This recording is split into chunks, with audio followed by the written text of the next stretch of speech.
Sexual violence is a disgusting tactic of war used to brutalize, torture, and repress, scarring bodies, minds, and the entire society. The horror of these heinous crimes echoes long after the guns fall silent. Too often, perpetrators walk free, cloaked in impunity, while survivors often bear the impossible burden of stigma and trauma. The pain does not end with them. It stretches across lifetimes, raging generations of families, and forces the inherited legacy of trauma and suffering on the descendants of survivors. Welcome to Dateline on Housing TV Africa. Today our focus is the International Day for the Elimination of Sexual Violence in the Conflict. Every year on the 19th of June, we always celebrate the International Day for the elimination of sexual violence in conflict. I have with me someone who is in the humanitarian sector and is going to throw more light on this particular issue. But before we kickstart the program, let's take a breather and then we shall be back. Stay tuned. Visit Housing TV Africa on YouTube and click on the subscribe button. Subscribe to Housing TV Africa to stay updated on latest happenings in Nigeria's housing sector. Follow our social media pages, like and share our posts on Facebook, Housing TV Africa, on Twitter, Housing TV Africa, Instagram, Housing TV Africa. Join the conversation and keep up with latest housing updates. Glad to know you are still watching Dateline here on Housing TV Africa. And today we are discussing the International Day for the Elimination of Sexual Violence in Conflict. And just like I told you before that short break, we have a guest, someone in the humanitarian sector. She is a sexual and gender-based violence advocate, Lois Amele. It's good to have you in the studio. Thank you so much for having me today. You're welcome to Dateline. Thank you. All right. Okay. So for me, I would say for me in my line of work, I've heard of, yes, we've had days where we had to and talk on things concerning sexual and gender-based violence, and we have all these international days. But for me, it is quite a first. Yeah. The International Day for the Elimination of Sexual Violence in Conflict, and it's for me it's another dimension. And just like every other person who it may be their first time hearing of this particular day, and I don't want to call it a celebration, this particular initiative, and we'll be asking what is it all about. I'll just like you to run us through the necessary details we need to know. What is this particular initiative all about? Okay, so the International Day for the Elimination of Sexual Violence in Conflict is a day, where we look at sexual related cases that happens in conflict. So there are a lot of things that causes displacement. There are floods and all of that. But for this day, we look at conflict. A lot of communities have been displaced due to conflict and all of that. So what are the things that have been affecting women, children, persons with disability, the elderly, in conflict? And, we've seen that there are a lot of sexual related cases that have been happening in this this is because of the vulnerability during that period of time. So because of that time, they're like, okay, so what do we do about this? Let's initiate a day where we talk about this thing. Let's give it a theme, and let's talk about. I think this year's theme is the intergenerational effects of or impact of sexual violence in conflict, and we're looking at it and we're saying that that there were some mothers before now that has gone through sexual violence in conflict, and they are looking forward to saying that, I don't want my child to go through this, so they are like, okay, so what can we do? What is the way forward? How do we go from here?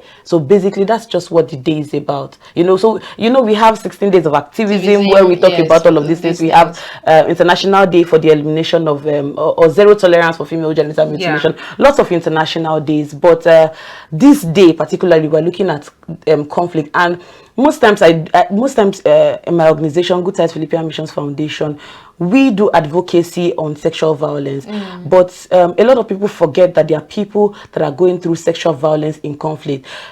we talk about the sexual violence that happens, domestically, that's like the rape and all of that. But we don't get to talk about those people that have been in conflict, that have been displaced, that are vulnerable. What are they going through? All right. So before we go deeper into that, so two things, because we'll be going into that. I want to know if this particular initiative has always been there, or is something that recently came up, maybe like 5 years back or so. And also, we want to look more on this sexual violence. What is, especially in conflict, because we have like you said, we have sexual violence as a whole, but sexual violence in conflict for the vulnerable, we need to know more about this particular menace. Okay, so sexual violence in conflict, the International Day has been there for a while, and we're looking at 2030 for the elimination of sexual violence in conflict, and that means that we're saying that no to conflict,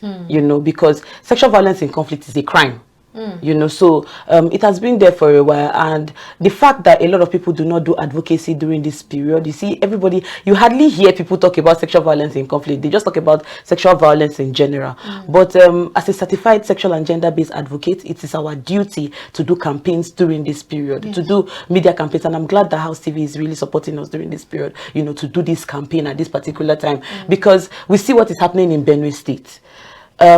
From the report from NEMA, a lot, 1,000 something homes have been destroyed, and then over 6,000 persons have been displaced, and it's a lot of number. It's a lot of number, and the high rate of the high rate of displacement is even the issue, because once a person is displaced, you don't have a home, you don't have anything. Okay, look at the person that has bags of houses, of rice and all of that in millions that was burnt to ashes. So these people that have been displaced, they had a life before this happened to them. They had homes, they had peace, they had everything they needed before this happened to them, and now that it's happening to them, they are now vulnerable, and somebody is coming and the person is saying, do you want to eat? Because there's no food. So if you want to eat, do this for me, and then I will give me your body, and then I will give you maybe 500 naira so that you can buy something for your child to eat.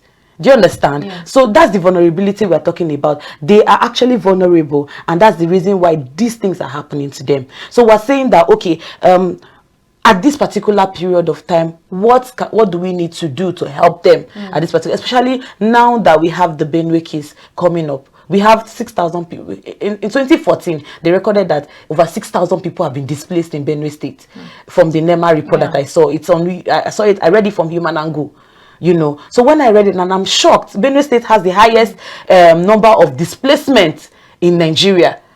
So what can we do? Because a lot of things are happening to people that are displaced. You see that there are a lot of unwanted pregnancies. Futures are snatched because those girls, once these things have happened to them, they don't want to go to school anymore. And once they don't go to school anymore, with the leaders of tomorrow we are talking about? Are we going to have leaders of today? So a lot of things, happen to them because they are vulnerable at that period of time. Rape happens to them. The peace builders, the workers during the peace builders are most times the ones doing these exploitations. And once they are exploited, all of these things happen. And we even have cultural practices like female genital mutilation. It's also a sexual violence. So we're looking at this is not just happening alone in Nigeria. We have over 200 million women in over 29 countries or 30 countries living with the consequence of female genital mutilation, and some people say it's even more than over 200 or 230 thereabout, from UNFPA reports. So we're seeing that female genital mutilation is also an issue, with sexual violence. So we're looking at how we can resolve this, how we can help, what can we do, not just as an individual, not just as an NGO, but as an individual. But as and also as a media house, just like what House TV is doing today.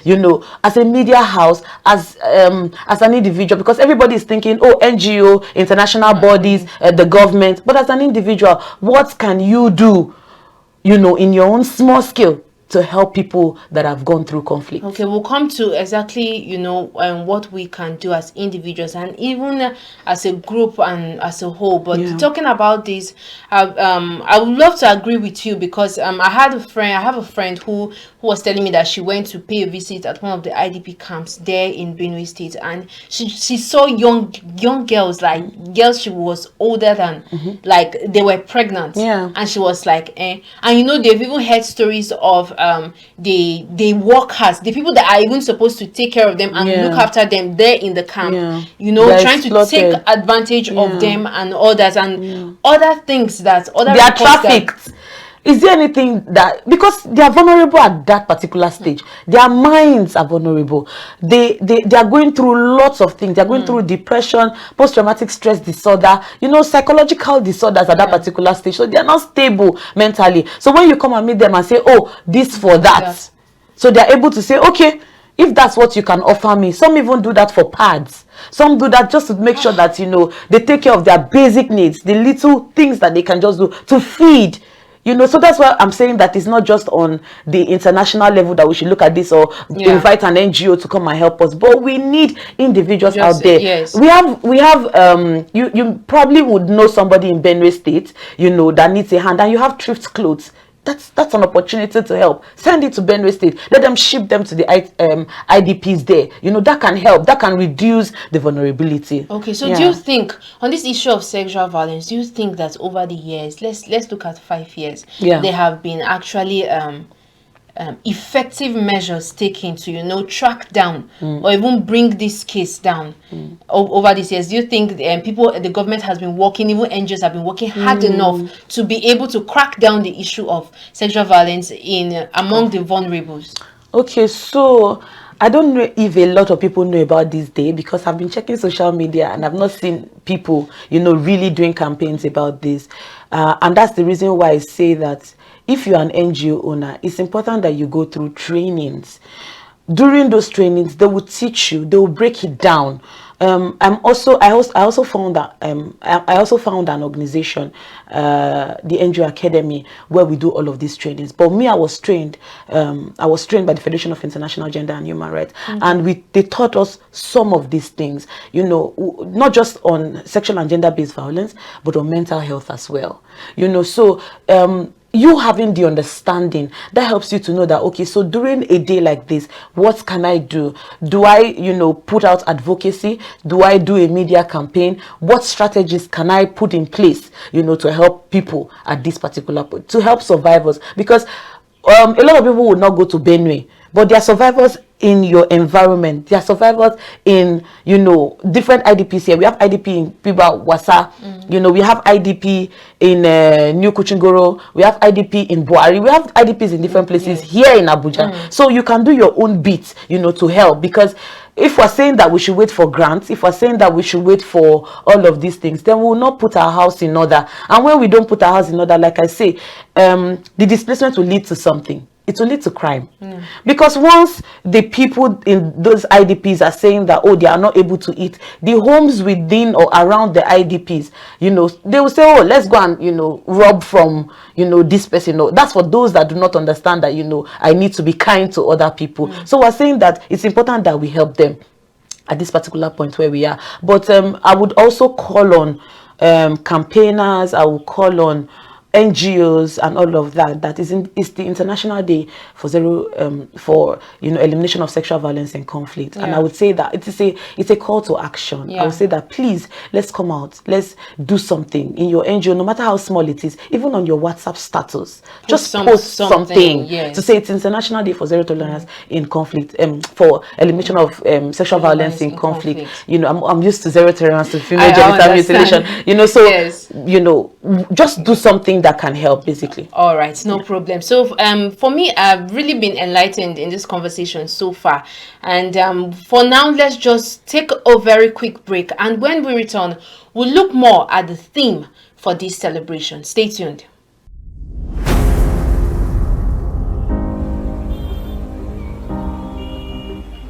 When the city is getting too loud,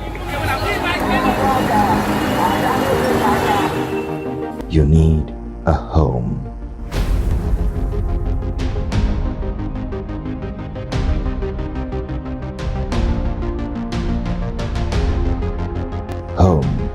is love, peace, and tranquility.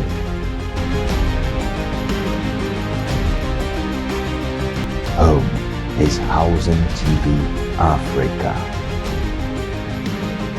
Housing TV Africa, your first in housing news.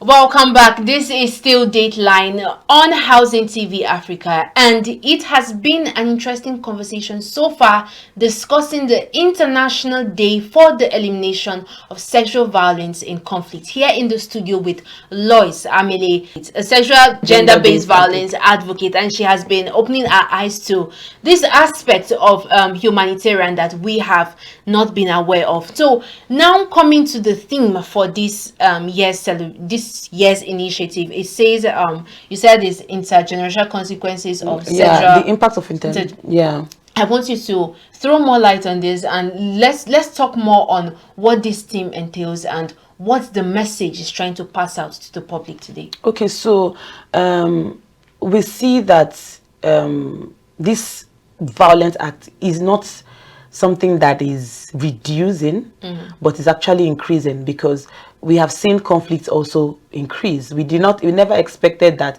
this conflict that is happening in Benue State, after 24 hours, another one is happening. We are not expecting that these things happen. But now that it's happening, what are the measures that were supposed to be taken? There are people also that have gone through this conflict. Are we revisiting their issues? Are we saying that, oh, we've seen you go through this conflict. Have you gone through therapy? What can you say to the people that are just, what are you saying to the people that are just going through this now? Is there a way that we can bring all the survivors together and say, oh, this is where we are coming from, and what does the future hold? Are we breaking the cycle of violence and silence, in our community? Among the children that have gone through, sexual violence in conflict, what are we doing to help them? Because there are children that are going through this. We see cases of children, that have gone through sexual violence. They were raped, and now they have children. So the children is giving a lasting impact in their minds that, oh, this child was an offshoot of what happened to me when I went through conflict. And that the conflict does not just give the pain alone, but every time you see that child, you are like, oh, this happened to me. Exactly, this happened to me in conflict. So we're looking back and we're saying that we don't want this to continue. We want to break the cycle. We want to break the silence. So if it's intergenerational, that means that some women that have gone through this, and we want those women to also say, I've been through this. This was what I did. This was how. Because really, we as NGOs, we cannot really, do justice, because we have not gone through what they've been through. But if the survivors themselves are able to say, this is what I've been through, and these were the solutions, I'm not fully healed now, because we're looking for healing. We're looking for the process as which those that have gone through it of recent can heal. So we're saying that, okay, this is what I've been through over the years. This is how, because stories of even the one in Durumi IDP, there was somebody, I was listening to her story, and she said her husband stepped on bomb, and just before our eyes, and this, the husband died instantly, but her son was rescued. So we see all of these things happen. And today she tells her stories to people that are just coming into the IDP, and she's like, there is hope, because a lot of people after all of that, oh, my mother, my father, and all of this, so there's no need for me to live this life. And you see that suicidal thoughts are coming in, and it's the next option for some of them. That's what they think. But even if it's not, the next option. So we're saying that if there's a way that the government can put in place some therapy sessions, can put in place a survival center. That is even what I wanted to say. A survival center, and even, build the IDP camps, because once you go to the IDP camps, you see that it's bachas and all of that. So we're saying it's already discouraging. Exactly. Looking at it, you're wondering, imagine coming from somewhere where you didn't have to stay in that kind of place. Exactly. It's not like you were poor, but you know you're not so rich but well to do, and you come into that situation, you see bacha, and you're like, and rain falls. So that gives you a traumatizing experience where you now go back to your thought and you're like, see where I'm coming from, see where I am now. Are you sure there's a future? or a hope for me, and some people are like, please let me just end it here. But we're saying that there's still hope for you, and that's what we're calling on the government. That it's important that the government, builds, even if it's a one room apartment, something that they can stay, that they can have a roof over their heads, because this conflict is not something that they caused. Yes. It happened to them. It just happened to them. Exactly. So it happened to them. So if there's a solution, if there's a way the government can build a survival center, putting everything in place, putting a hospital in place, putting psychological centers in place as well, that will help. That will Okay, go a now long way, coming to the perpetrators of sexual violence Yeah. right now, I want us to talk on the punishment that can be meted on them, because they have to be consequences for actions, Yeah. because they are contributing a lot of damage to those who are there. And especially what the kind of trainings, I want you to also talk about the kind of trainings government or even institutions should give to their workers who are going to be working directly in those camps. Okay. So that they can be able, instead of doing their work, they are able to, instead of going around doing something wrong, they're able to do their work and be able to help those that are even in the camp. Okay, so I think this is two questions in Yes, one. two questions So, in one. for the perpetrators, I would say that it is time that we begin to punish offenders. We have laws, the VAP Act, Yes. the VAP Child Rights Act, the Maputo Protocol, all of that. We have all of those laws put in place. But we're saying that the judicial system has to also follow through with the laws. Because if we have laws and the judicial systems are not following through with the laws, then we are just, it's just as if the laws are useless. So we want these laws domesticated. We want it used in, when you go to a police station, there should be a gender desk, that when this type of thing happens, the person that fully understands the case will be like, oh, this is a case of rape. It will not just be a case of, oh, I'm entering into the place and I will just pay a bill, and then at the end of the day I will just go back home. That's not what we want. We want a situation where, when the person comes into the police station, a gender person that understands gender, the person can even be a policeman or so, and then the person is able to say, oh, the VAP Act, so you have to go to court, this is what it is, you cannot pay a bill, because of this is not just a very case of even female genital mutilation, and the person just comes and they're like, oh, pays a bill, and the person goes scot-free. So the people that have actually caught that person in that community, they are not safe. The people that have reported that issue, they are not safe. So we're saying that the justice system should be put in place. Perpetrators should be punished. If we have all of this happening, then that will help a long way. It will be in the mind of other perpetrators that, did you hear what happened to that person? Did you hear what happened to this person? If you do this, this is what will happen to you. If we start hearing that, then I want to believe that, the crime rate will reduce, especially when it comes to sexual violence. And when I'm talking about sexual, I'm talking about rape, I'm talking about all of those violence, any sexual act that a person does not give consent, to. So all of those things should be punished. Okay. So that's what we're talking about. Then the next question, you asked something about justice and the second training of the workers. workers. So it's important for capacity building. Capacity building is very, very important. And I know that a lot of organizations do these things, but I would say that it's important that you call trained experts, to do these things and to make them understand that it is not nice, it is not kind for you to do something like this to people that are vulnerable, and tell them the repercussion of what they are doing. So I think that a lot of times we do advocacy, but we don't tell people the complications that happens afterwards.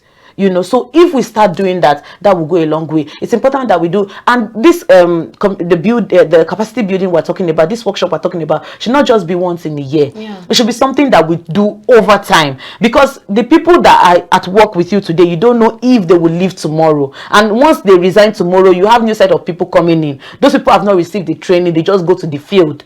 And once they go to the field, these things repeat itself. So if we have people, being trained over and over again, and they are trained by experts, then I want to believe that, this would actually help. Okay, for me, sef, I even think that before you are even employed to work as a worker in the camp or something, you should even sign an undertaking that if you misbehave, so kind of thing will happen to you. At least it will help to curtail, and not just as the undertaking is signed. If you actually behave, those action should actually be taken upon you, should be made effective. So for want of time, because our time is almost up, and I have so many questions to ask, but because of time, I'll just want you in your, let me say, in your wrap up, yes, your just give a watchword for our viewer this day concerning this particular study, something they should take home and look out for. Okay, so I would say that this is about our brothers, our sisters, our aunties, our uncles, because this is inclusive of everybody. We're talking about sexual violence. A lot of people, their mind is going to the female alone, but it's inclusive of everybody. It's inclusive of the male, the female, the elderly, persons with disability, and all of that. So if you feel that, this is not, it has not gotten to me yet, then I think that probably you're not a patriotic Nigerian, because it's happening to these people. And if these people are Nigerians, then you should see them as your brothers and sisters. So it's time that we actually stand up to do something. Just do something kind as an individual. Don't wait for an NGO to say, oh, you have thrift clothes, you have anything, food in your homes. Just try your best to contribute whatever you have. Contribute your own quota to the success of Nigeria. Thank you.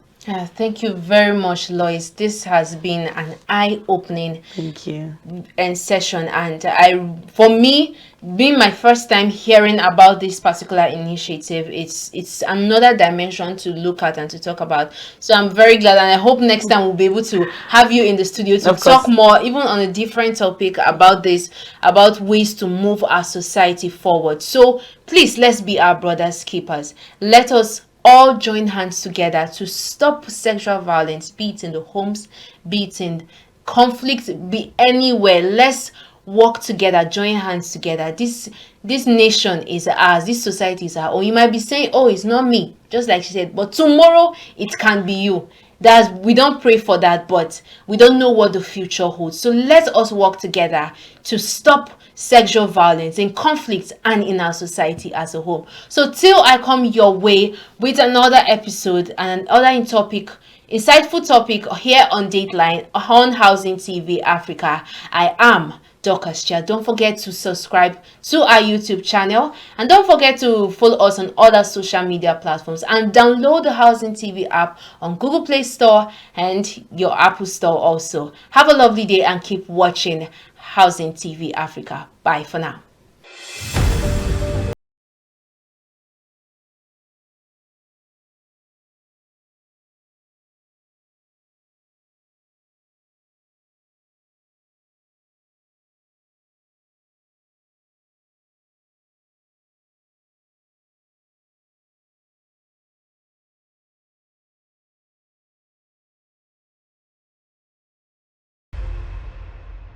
Visit Housing TV Africa on YouTube and click on the subscribe button. Subscribe to Housing TV Africa to stay updated on latest happenings in Nigeria's housing sector. Follow our social media pages, like and share our posts. On Facebook, Housing TV Africa. On Twitter, Housing TV Africa. Instagram, Housing TV Africa. Housing TV Africa, your first in housing development broadcasting.